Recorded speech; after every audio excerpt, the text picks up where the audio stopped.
muslimina wa rahimakumullah. Apa sih sebenarnya sholawat itu? Kalau orang baca sholawat sudah banyak yang mengerti. Mungkin sholawat nariyahan, mungkin sholawat munjiat, dan sholawat-sholawat yang lain. Sholawat dengan ayatnya yang sangat terkenal, sangat populer, innallaha wa malaikatahu yusholluna ala nabi ya ayyuhalladzina amanu shollu alaihi wa sallimu taslima. Ditafsirkan oleh Ibnu Hajar Qadil Iyad dalam kitabnya Asy-Syifa yang dikumpulkan oleh Sayyidi Syekh Muhammad Yusuf atau Sayyid Yusuf An-Nabhani di dalam kitab Sa'adatud Darain. Diterangkan oleh Ibnu Hajar Al-Haytami Al-Asqalani dan Syekhul Islam Imamun As-Subki dan Abu Bakar Jalaluddin As-Suyuti, tokoh-tokoh yang sangat ma'ruf, menafsirkan innallaha wa malaikatahu yusholluna 'alan nabi. Salawatnya Allah kepada baginda Nabi khususiyah. Berbeda salawatnya Allah Ta'ala yang diberikan kepada nabi-nabi terdahulu sebelum Nabi kita Sayyidina Maulana Muhammad sallallahu alaihi wasallam. Kalau sholawat yang diberikan kepada para anbiya rahmatan mutlak, tapi yang diberikan kepada baginda Nabi maknanya salatullahu alaihi sallallahu alaihi wasallam salatan rahmatan makrunatan bita'zim. Berbeda sekali. Salawatnya Allah Ta'ala yang diberikan kepada baginda Nabi mengagungkan satu kehormatan yang luar biasa diberikan kepada baginda Nabi sallallahu alaihi wasallam. Lautan rahmat yang tiada bertepian,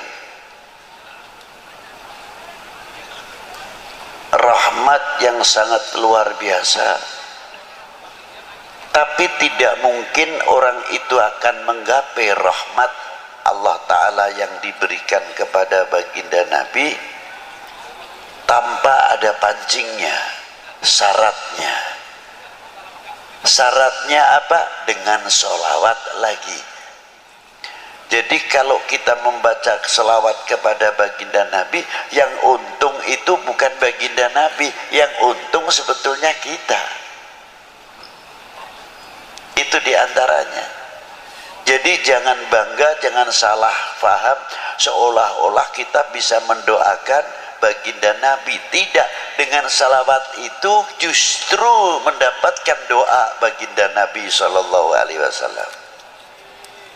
Buktinya apa?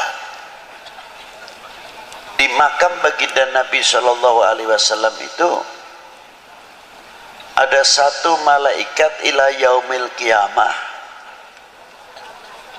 yang menunggu makamnya Rasulullah, setiap hari menerima sholawatnya umatnya, disampaikan kepada Rasulullah. Yang hebat itu tidak pribadinya saja. Malaikat cara menyampaikan kepada baginda Nabi disebutkan orang tuanya. Ini sholawatnya Fulan bin Fulan ya Rasulullah kepadamu. Jadi kalau kita ini mengangkat sholawat, walaupun yang bersalawat itu anak sendirian atau orang tua, aliasnya mengangkat kedua orang tuanya di hadapan baginda Nabi sallallahu alaihi wasallam dan mendapatkan rahmat. Yang mendapatkan rahmat bukan si pembaca sholawat saja, tapi kedua orang tuanya, karena disebut oleh malaikat tadi sholawatnya fulan bin fulan ya Rasulullah. Kelihatannya sepele. Ma'asyiral muslimin rahimakumullah, takdimnya Allah subhanahu wa ta'ala makrunatan bita'dim, ada satu kandungan nilai-nilai akhlak yang luar biasa. Di antaranya apa? Allah ta'ala memberikan satu contoh nilai akhlak, nilai adab. Karena tadi makrunatan bita'dim, apa di antaranya? La taj'al du'a ar-rasul bainakum kadu'a ba'dukum ba'da. Jangan engkau memanggil kepada kekasihku ini sebagaimana engkau memanggil sesamamu. Allah Ta'ala tidak pernah memanggil dengan kalimat nida ya Muhammad atau ya Ahmad. Tidak ada itu. Coba dari mulai Bismillahirrahmanirrahim, Alif Lam Mim sampai kepada Qul a'udzu birabbin nas, tidak ada kalimat nida ya Muhammad atau ya Ahmad. Ada khobar wa ma Muhammadun illa rasul, begitupun pangkatnya Rasulullah di bawah illa rasul.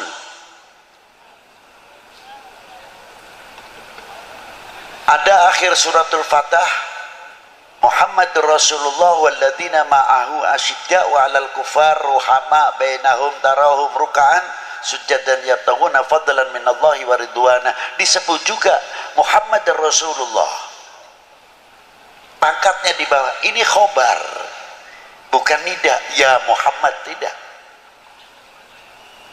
Tapi panggilan Allah Ta'ala yang langsung kepada baginda Nabi Shallallahu Alaihi Wasallam yang dipanggil apa?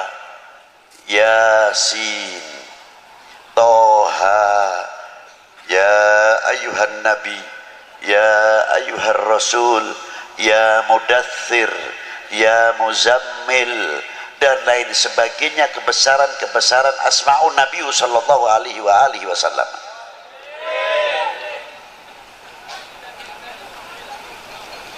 Itu diantaranya.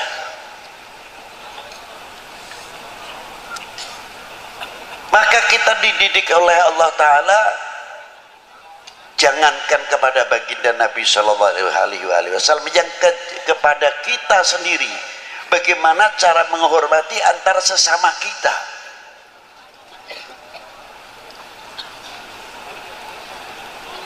Ada bapak kepala desa, kita tahu namanya si A, umurnya jauh lebih tua saya, tapi beliau sudah mendapatkan kepercayaan oleh orang sedesa menjadi bapak kepala desa. Kalau saya tidak memberikan contoh yang baik, walaupun beliau lebih muda, umpamanya namanya si Fulan, kita harus menyebut Bapak Fulan mau kemana, Bapak Fulan dari mana. Inilah nilai-nilai akhlak.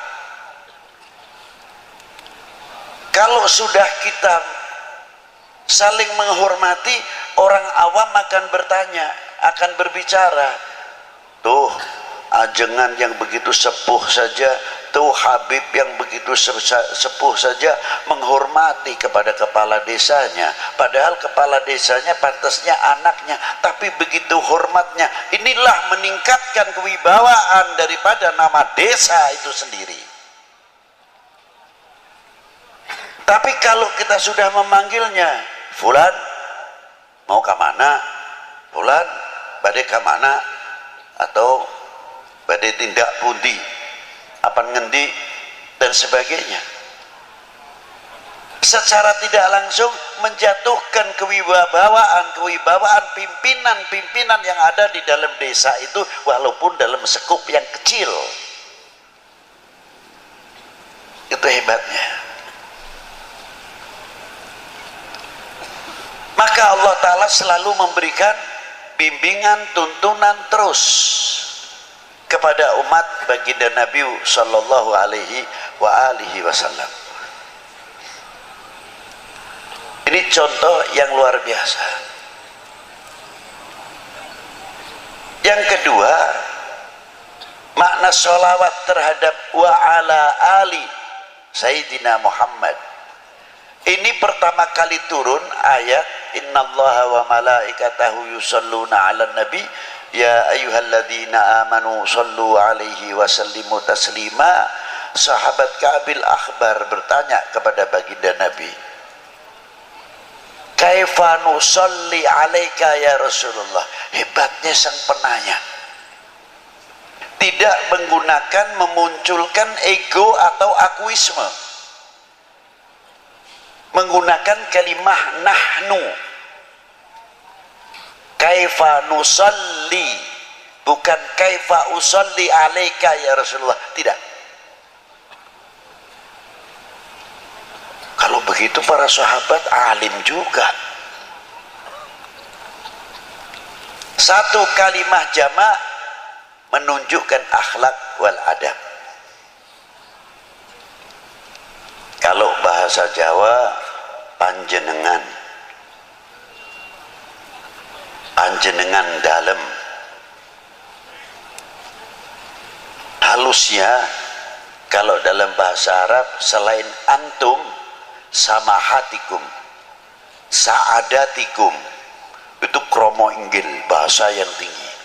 Ila hadratis samahat fulan syekhona wa ustadina Sayyidi Syekh fulan bin fulan. Itu diantaranya. Nah, kita dipanggil seumpamanya ketemu dengan teman-teman, antum dari mana?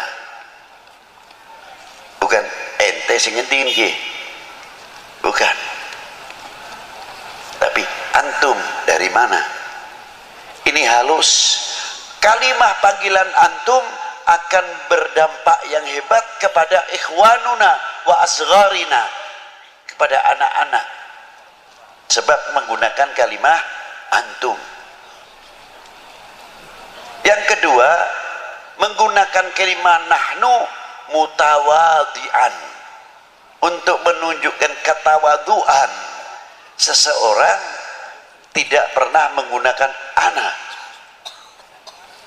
Ana ini bisa digunakan tertentu, tapi kalau ahlil akhlak wal adab bahkan menyebutkan al-faqir indallah, bukan indanas.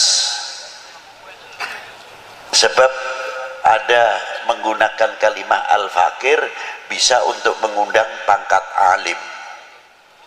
Sebabnya apa? Rata-rata orang alim biasanya menyebutkan dirinya al-faqir. Maka dari itu supaya saya dipanggil alim, maka menyebut diri saya al-faqir supaya dipanggil alim.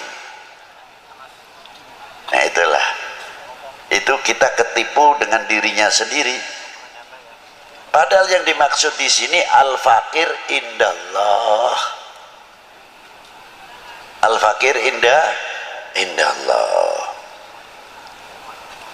Itulah sahabat Ka'ab dengan rendah dirinya di hadapan sang maha guru, ialah baginda Nabi sallallahu alaihi wasallam.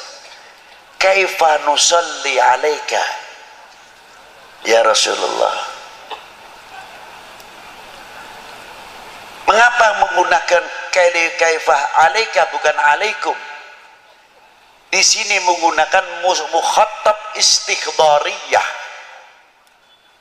Seperti pada waktu kita sholat, at-tahiyyatul mubarakatus salawatut thayyibatu lillah. Assalamu alaika, ketika mengucapkan assalamu alaika seolah-olah kita berhadapan dengan baginda Nabi sallallahu alaihi wasallam. Ini disebut mukhatab istikhdhariyah. Kalau orang sudah terlatih dengan istikhdhariyah al-mukhatab, Lama-lama karena kita sering menghadap kepada Rasulullah, kita akan merasa dilihat oleh Rasulullah SAW, dan kita akan banyak bercermin kepada baginda Nabi SAW. Bercermin tutur kata kita, bercermin pandangan kita, bercermin wawasan kita, jauh bercermin telinga kita sampai mata, telinga, mulut. Sebagaimana kita menghasilkan karya wudhu, karya wudhu yang telah melahirkan dan menyentuh, mencapai batiniah. Wudhunya bukan untuk zahiriyah saja.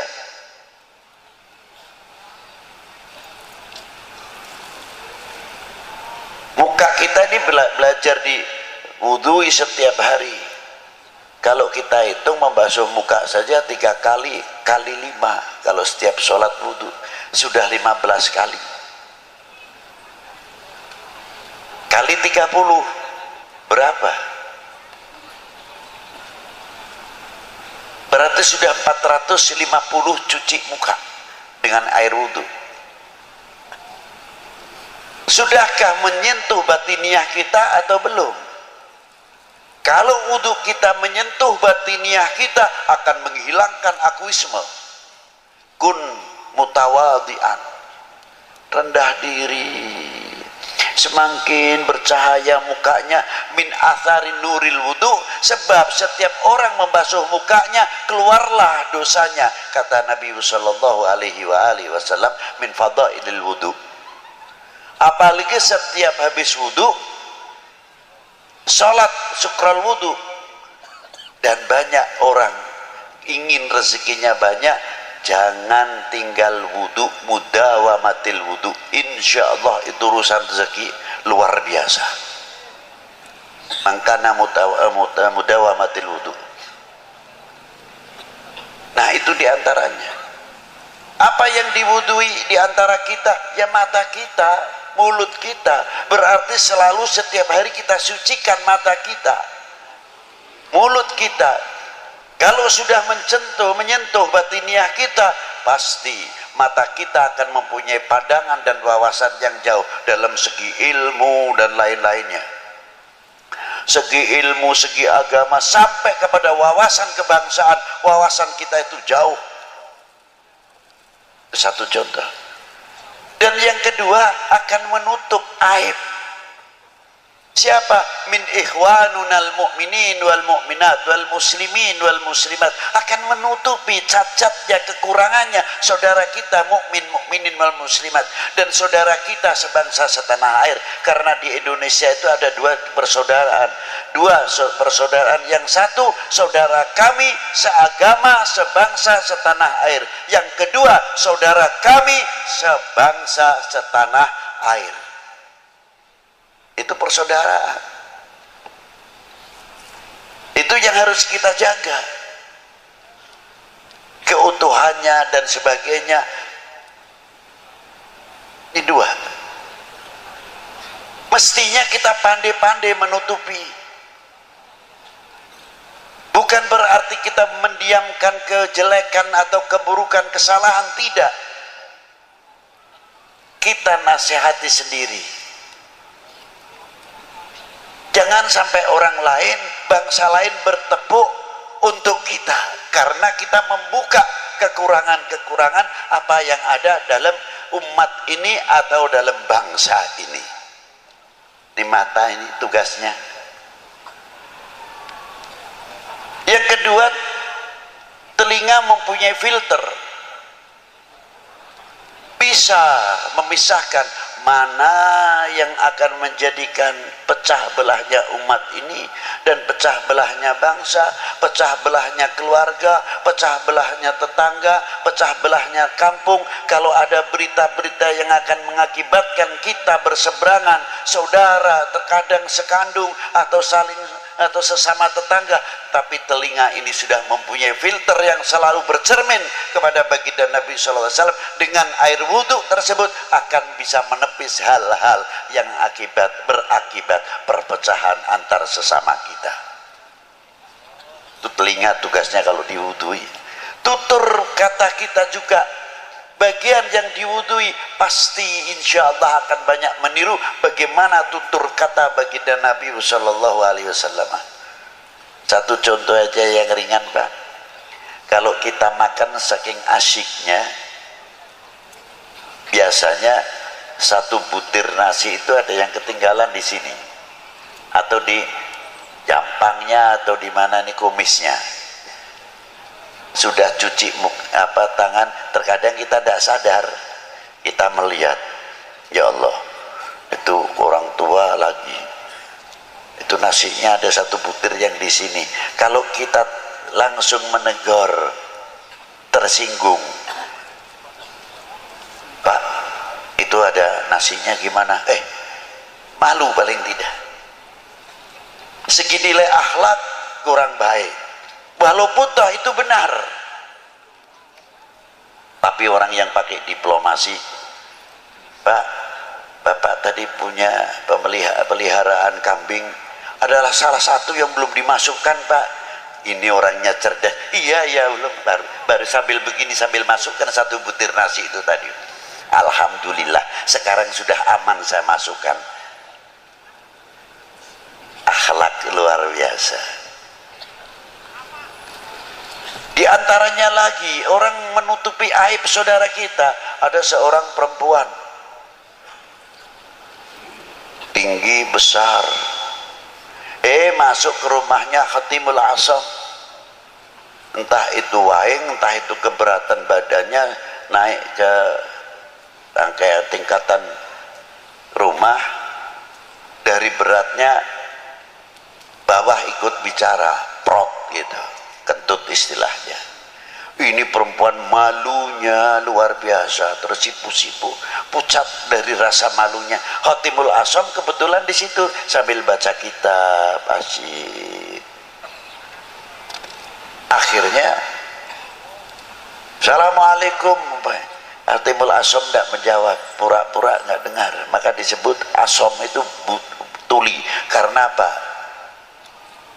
Karena itu menutupi aib perempuan itu tadi. Sampai Assalamualaikum enggak.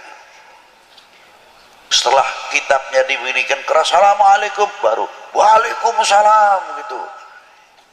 Perempuan itu terus sadar, Alhamdulillah saya keras bersuara, beliau baru dengar. Berarti saya tadi kentut itu beliau tidak dengar saya.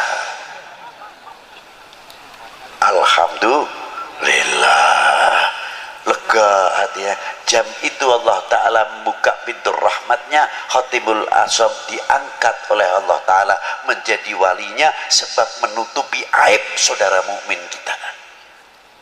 Itu asal usul terkenal Khatimul Asam. Ma'asyiral muslimin rahimakumullah. Dan selanjutnya sampai tangan yang diwudui, kaki yang diwudui. Kalau umat Islam benar-benar tangan yang sudah suci ini, ya maaf saja, tangan yang sudah bersih, menjalankan sholat 5 waktunya baik, tutur katanya baik, mukanya tabasam baik, dan lain sebagainya. Mungkin tangan yang bersih ini tidak mau kalau diajak korupsi. Sebabnya apa? Setiap hari sudah dibersihkan. Tapi karena kurang mendalami babul wudhu sama babul sholat, ya terkadang terpaksa menjadi oknum karena tidak tahu cara athar min atharil wudhu itu tadi. Nah, sahabat Ka'ab tersebut kita kembalikan kepada beliau dengan kalimah nahnu. Rasulullah menjawabnya apa? Qulu Allahumma salli ala Muhammad wa ali Muhammad. Rasul jawabnya, pertanyaannya nusolli alaika, yang menjawab qulu. Karena ada apa? Apakah itu Rasulullah karena berdasarkan pertanyaannya Kabil Ahbar? Tidak. Berdasarkannya ayat juga, kalimahnya jamak. Ya ayyuhalladzina amanu shollu, maka Rasulullah di sini menjawabnya qulu. Sahabat Ka'ab pun tahu karena perintahnya Allah, ya ayyuhalladzina amanu sallu alaihi wasallimu taslima, maka kaifa nusalli alaika. Itu hebatnya antara sahabat dengan baginda Nabi sallallahu alaihi wasallam. Komunikasi yang sangat indah. Ananiyahnya, akuismenya sahabat Ka'ab tidak ada. Rasulullah pun memberikan contoh. Pada waktu kaifa nusalli alaika ya Rasulullah, Rasulullah berdiam, tidak langsung menjawab. Diam dulu.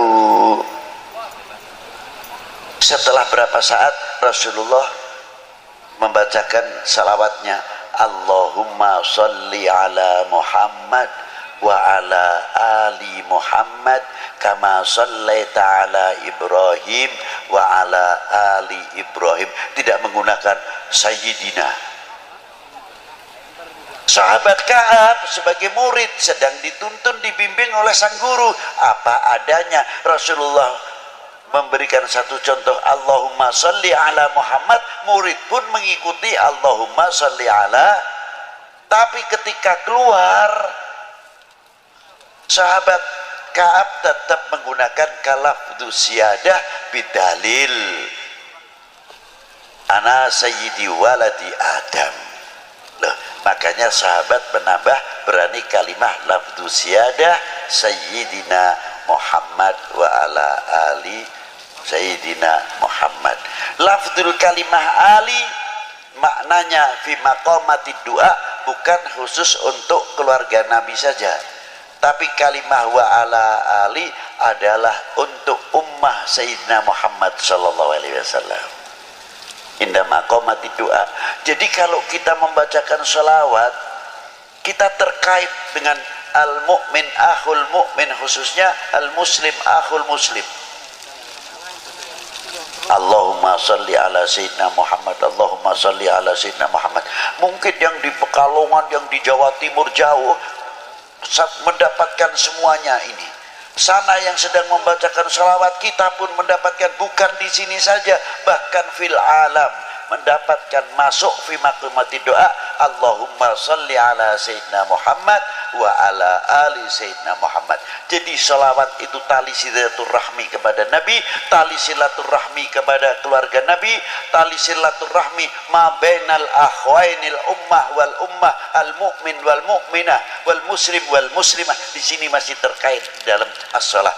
Makanya saya kagum sekali kok ada Banten bersolawat. Saya tidak heran, itu luar biasa.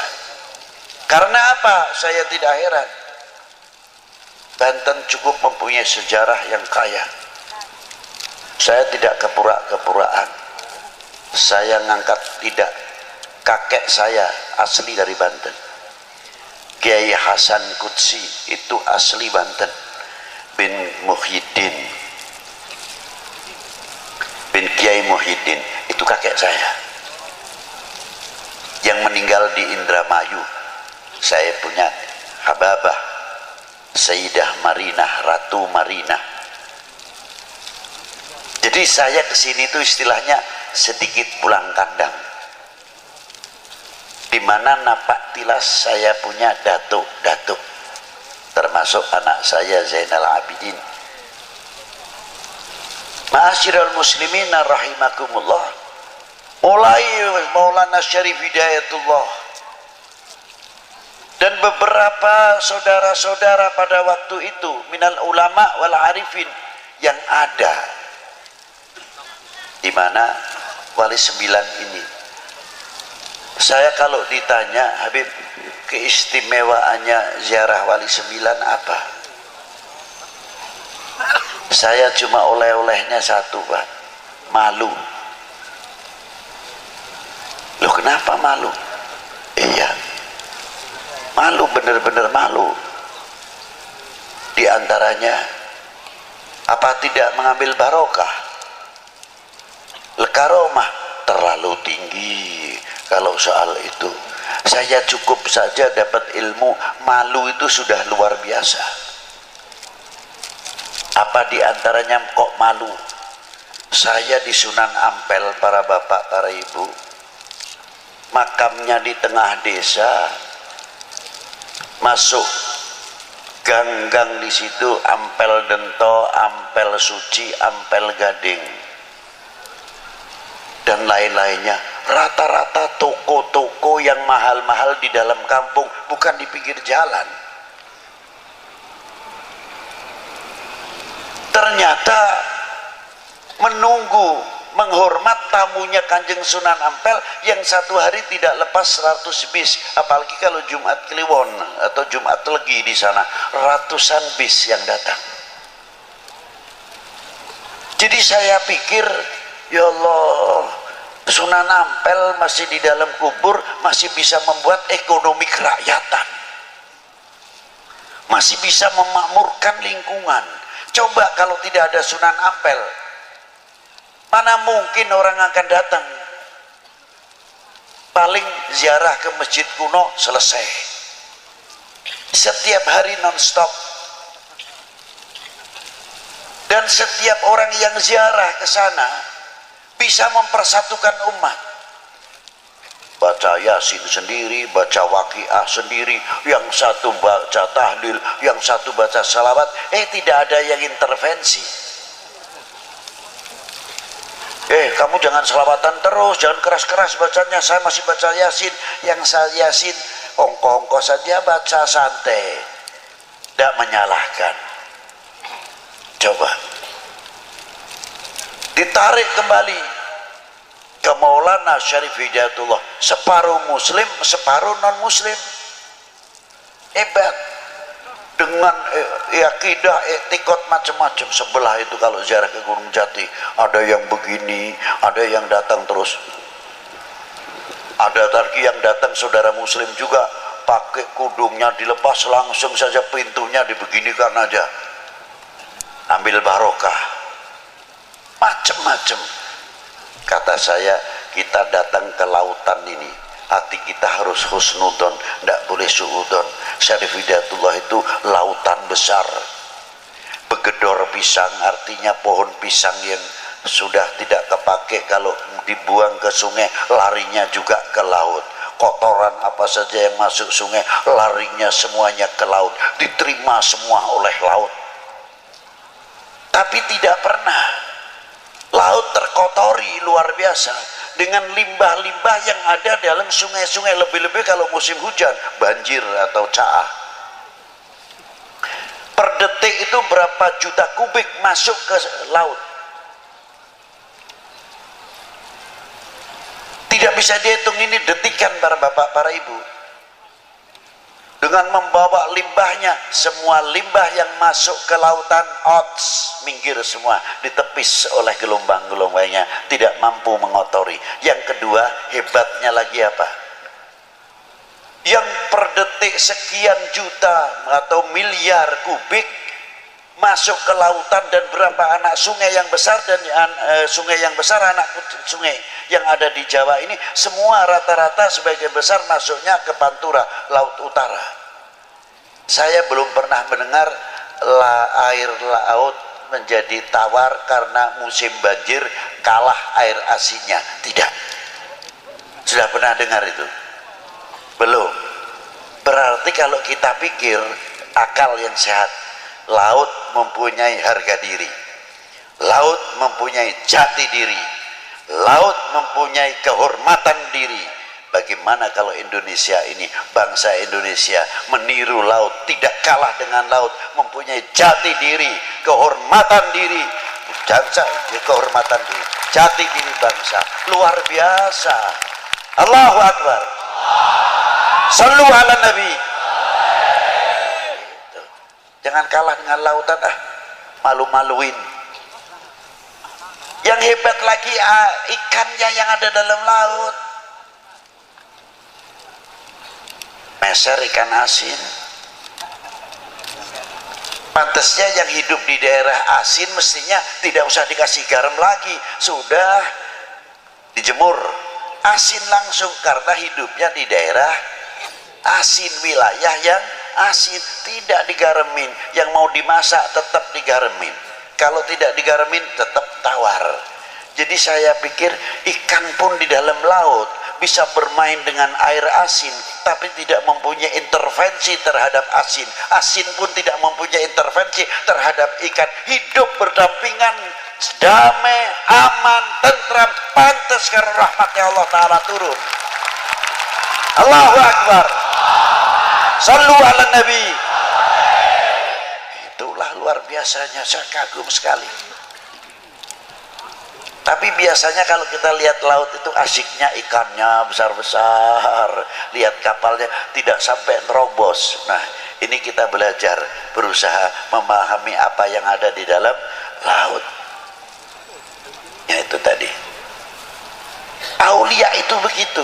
Jangan yang lihat datang ke Maulana Syarif Hidayatullah, sudah ini lautannya Allah Ta'ala, sudah kamu kita mau lihat lautannya atau lihat bangkainya atau lihat begedornya atau lihat sampahnya, lihat Maulana Syarif Hidayatullahnya, selesai.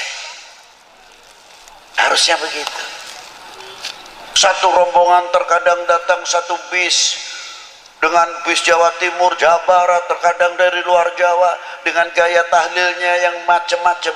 La ilaha illallah, la ilaha illallah, la ilaha illallah, la ilaha illallah.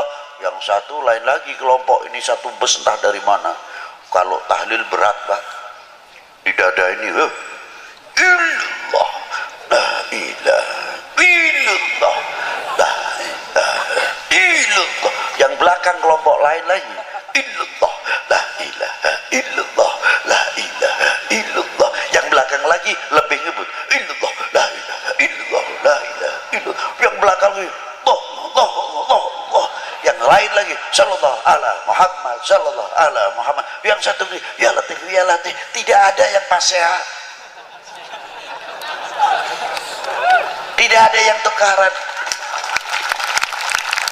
Berarti orang mati masih bisa mempersatukan umat, orang mati masih bisa mempersatukan bangsa, orang mati masih bisa memberikan tuntunan, bukan tontonan.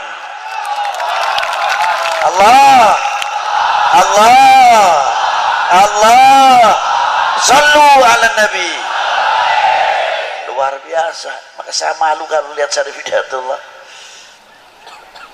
Seumpamanya saya ceritakan, yang satu zikirnya la ilaha illallah, la ilaha illallah. Yang satu illallah. Kang, jangan begitu nih, dada saya sesek Kang. Biasa saja tahlilnya, biasa seperti saya. Kata rombongan ini, saya itu mantepnya begini, sampai naongkongko wae tulah niru-nuru. Yang sebelahnya satu rombongan lagi yang tahlilnya illallah, la ilaha illallah, la ilaha illallah. Tapi matanya ke sana ke sini, lihat ini dua rombongan pasya. Illallah, la ilaha illallah, la ilaha illallah. Ini ada-adalah. Rupanya yang ini tersinggung juga. Lu lagi ribut, kita masih begini, ente sing tambah ngebut. Katanya ngebut, lo kalau saya tidak ngebut mana mungkin saya dapat banyak. Alah itu. Enggak lama datang orang gede itu besar, pakainya speaker nih dikempit begini kan. Saya kira ini aduh, jangan-jangan suaranya orang sudah tinggi begitu tuh, top dah suaranya. Aduh, saya menyingkir aja dulu lah daripada kena suaranya speakernya, sebab orangnya begitu tinggi. Saya kira suaranya sama dengan tingginya. Enggak tahu ilah hadratin Nabil Mustafa Sina Muhammadin sallallahu alaihi wasallam. Al-Fatihah. Loh, ada lagi ini namanya pengalaman ziarah di Maulana Syarif Hidayatullah, dan di mana-mana asik juga saya pikir gitu. Komplit. Subhanallah. Di lingkungannya pasaran, ekonomi kerakyatan terbangun. Maka saya bertanya, saya pernah berbuat apa untuk umat ini? Saya pernah berbuat apa untuk umat ini? Saya telah mengisi apa tinggalan Rasulullah Sallallahu Alaihi Wasallam?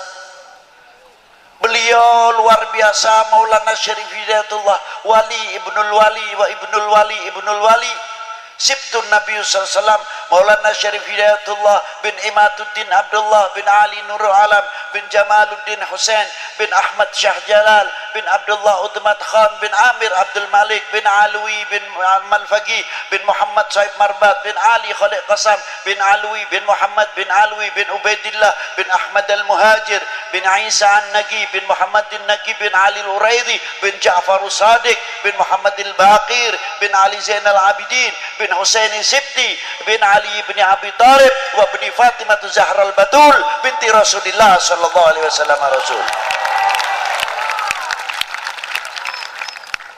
Faqala Nabi sallallahu alaihi wasallam, ahli baiti kama tali safinatin Nuh, anak cucuku bagikan perahunya Nabi Allah Nuh. Alhamdulillah, Banten mempunyai safinatun Nuh. Man rokibaha najah, barang siapa menaikinya selamat. Sebab safinatun Nuh, siapa beliau? Maulana Hasanuddin bin Syarif Hidayatullah wa Muhammad Yusuf bin Hasanuddin Al-Bantani bin Maulana Syarif Hidayatullah. Tubalakum, beruntunglah kalian mempunyai paku di negeri ini. Tidak cukup di Banten saja. Ada seseorang wali besar ziarah ke Maulana Syarif Hidayatullah, namanya Al-Habib Alwi bin Muhammad bin Tahir Al-Haddad. Ketika ziarah ke Maulana Syarif, kaifa halukum ya Syarif Hidayatullah, apa kabar, bagaimana antum di sini di Indonesia ini? Ana hami fil Jawa, saya adalah pelindungnya di Jawa ini. Ketika Syed Habib Alwi ziarah ke Maulana Syed Ibrahim Bonang, kaifa halukum ya Syekh Sunan Bonang, apa kata Syarif Maulana Syarif Hidayatullah? Beliau hami fil Jawa wa ana nadiruha.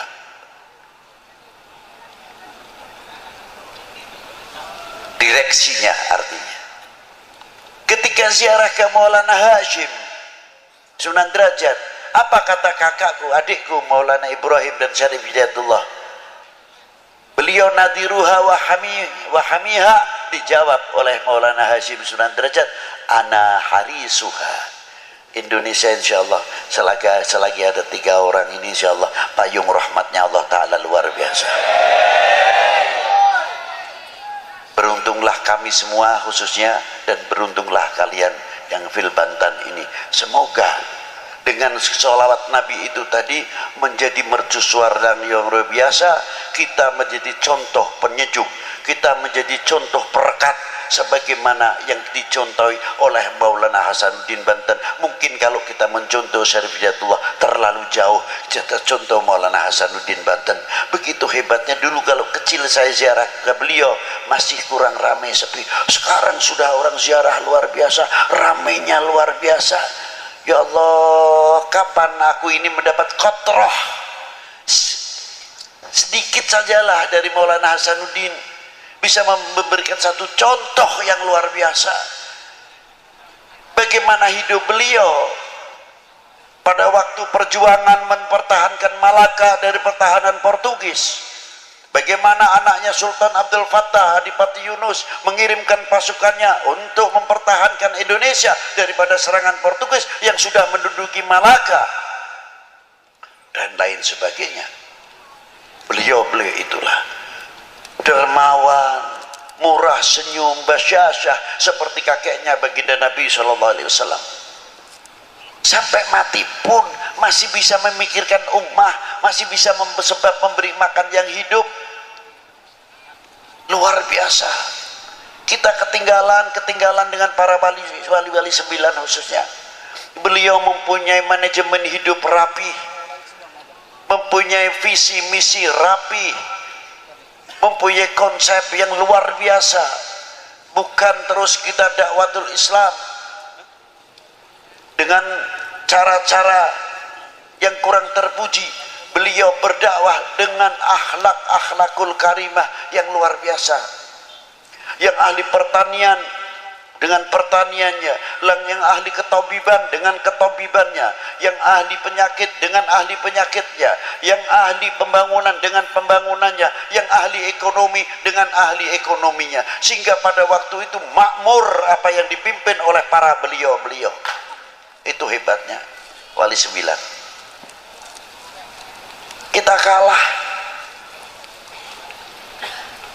itu diantaranya. Maju luar biasa, tapi terkadang kita ketinggalan. Kita masih berbicara khilafiyah, talqin, tahlil, maulud, manakib, teater, nabubu. Sampai kapan? Tertinggal dan tertinggal. Kita malu rasanya.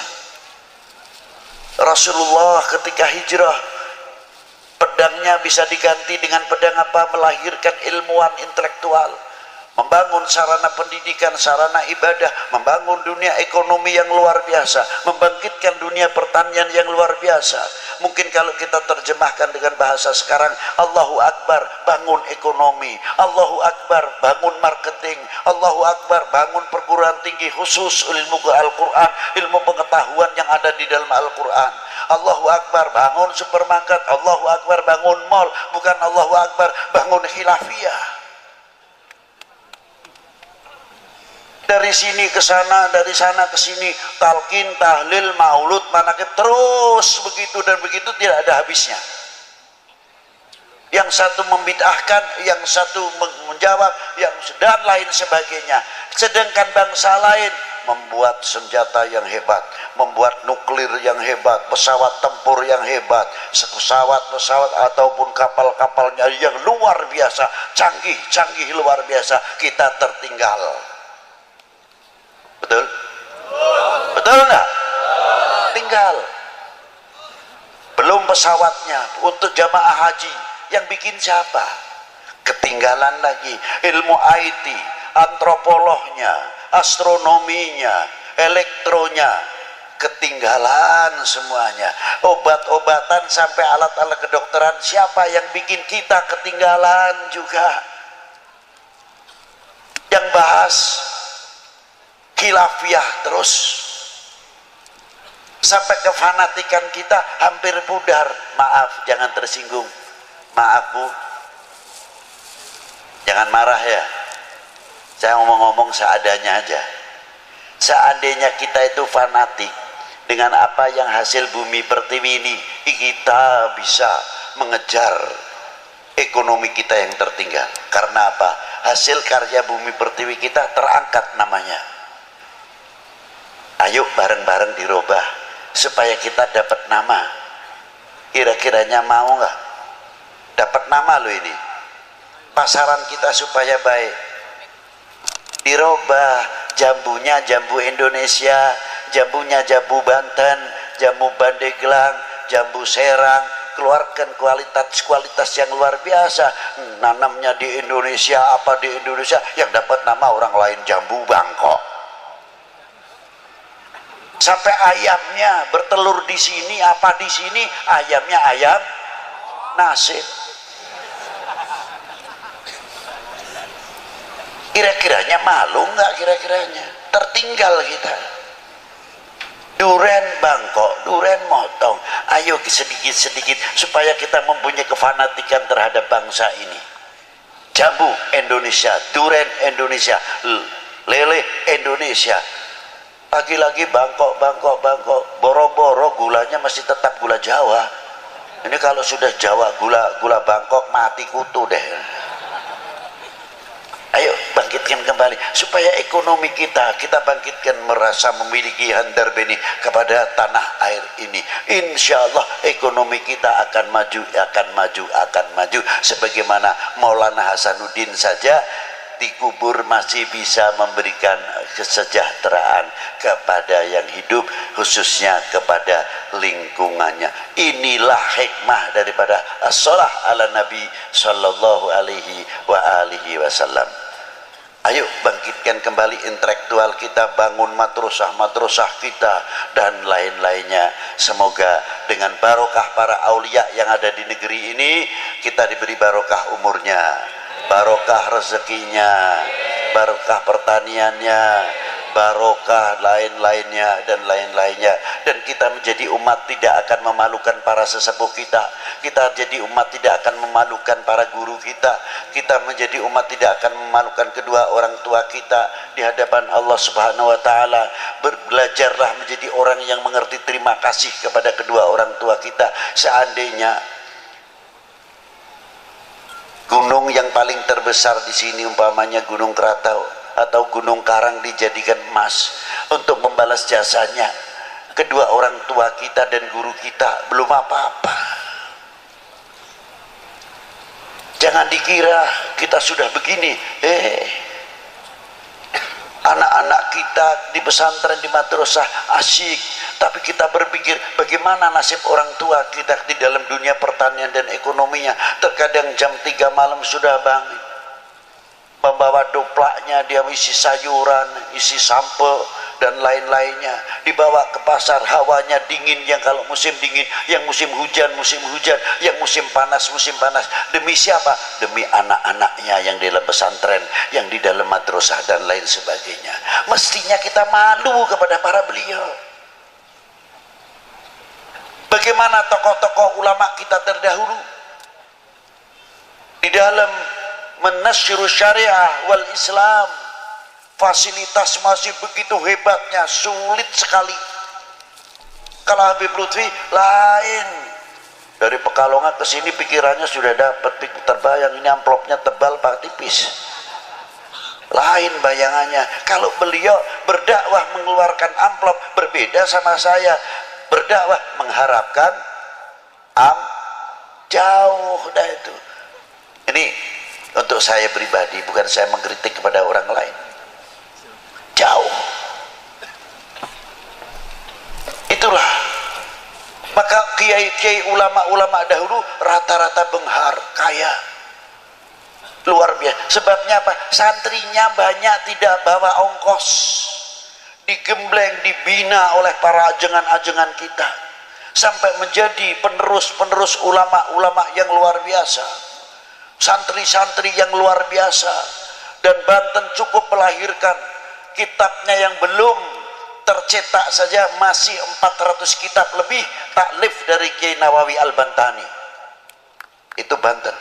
Belum Syekh Abdul Karim, Mursyidut Tariqah Qadiriyah, dari Syekh Ahmad Khatib Sambas sampai ke atas. Orang yang lalai hatinya, yang kotor, dihias oleh Syekh Abdul Karim. Ala bidzikrillahi tatmainnul qulub. Tariqah itu untuklah pembersih hati. Sebab tempatnya takabur di sini, sebab tempatnya riya di sini, sebab riya tempatnya hasud di sini, dan segala-gala penyakit hati sampai penyakit ghaflah, lalai kepada Allah Subhanahu wa taala, sumbernya dari sini, yang memancar kepada otaknya, matanya, telinganya, sehingga kita menjadi orang yang lalai kepada Allah Subhanahu wa taala. Dibersihkan dengan pelantara Syekh Abdul Karim Al-Bantani melalui tariqah ala bidzikrillahi tatmainnul qulub. Dibersihkan itu tarekah, itu gunanya diantaranya membersihkan hati, terutama daripada lalai. Kalau kita sedang mengucapkan la ilaha illallah, merasa didengar, dilihat oleh Allah Ta'ala, merasa diperhatikan oleh baginda Nabi sallallahu alaihi wasallam, artinya kita sambil bercermin la ilaha illallah, selalu kita robitoh kepada guru-guru kita sampai mampu robitoh kepada baginda Nabi sallallahu alaihi wasallam. Kalau kita bisa mengamalkan itu, aman luar biasa. Karena apa? Kita selalu merasa didengar, dilihat oleh Allah Subhanahu wa ta'ala. Mau berbuat maksiat malu, mau ngomongin orang malu, mau nyaci maki orang malu, mau nyacat orang malu, karena kita selalu dilihat oleh Subhanahu wa ta'ala. Itulah diantara pentingnya tariqah. Semoga kita dimasukkan golongan min ahli la ilaha illallah Sayyidina Muhammad Rasulullah sallallahu alaihi wasallam. Demikian yang saya bisa sampaikan. Saya tidak bisa panjang lebar, tapi saya hanya bisa berdoa, semoga majelis ini, saya minta sama Allah Ta'ala, tawasul kepada baginda Nabi SAW, Ya Rasulullah, ini tawassaltu bika, kita mohon kepadamu ya Allah dengan tawasul kepada kekasihmu, semoga majelis ini sampai majelis dunia wa akhirah bisa duduk bersama Rasulullah Shallallahu Alaihi Wasallam. Allahumma, itulah yang bisa saya sampaikan, kurang lebihnya wal afu minkum. Wassalamualaikum warahmatullahi wabarakatuh.